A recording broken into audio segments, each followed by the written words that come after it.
Top 5th ప్లేస్లో నిలిచిన director Kodandaramireddy గారు. ఆయన బాలయ్య బాబుతో తెరకెక్కించిన చిత్రాలు అనసూయమ్మ గారి అల్లుడు, భార్గవరాముడు, తిరగబడ్డ తెలుగు బిడ్డ, భలే దొంగ, నారీ నారీ నడుమమురారి, బొబ్బిలి సింహం, యువరత్న, రానా, నిప్పురవ, ధర్మక్షేత్రం, మాతో పెట్టుకోకు, రక్తాభిషేకం, ముద్దుల మొగుడు, భానుమతి గారి మొగుడు. వీటిలో అనసూయమ్మ గారి అల్లుడు బ్లాక్ బస్టర్గా నిలిస్తే నారీ నారీ నడుమమురారి, బొబ్బిలి సింహం సినిమాలు సెన్సేషనల్ సూపర్ హిట్స్గా నిలిచాయి. నెక్స్ట్ టాప్ 4th ప్లేస్లో నిలిచిన దర్శకుడు సింగీతం శ్రీనివాసరావు గారు.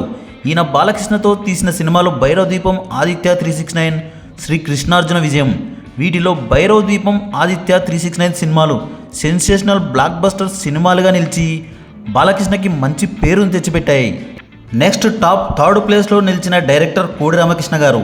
ఈయన బాలకృష్ణతో తీసిన సినిమాలు మంగమ్మ గారి మనవడు, మువ్వగోపాలుడు, ముద్దుల కృష్ణయ్య, ముద్దుల మావయ్య, బాలగోపాలుడు, ముద్దుల మేనలుడు, భారతంలో బాలచంద్రుడు. ఈ చిత్రాల్లో భారతంలో బాలచంద్రుడు సినిమా తప్ప అన్నీ సక్సెస్ అయ్యాయి. మంగమ్మ గారి మనవడు, ముద్దుల మావయ్య ఇండస్ట్రీ రికార్డులను సృష్టించాయి. బాలయ్యకి అద్భుతమైన సినిమాలను అందించిన మొదటి డైరెక్టర్ బాలకృష్ణ కెరియర్లో కోడి రామకృష్ణ గారే.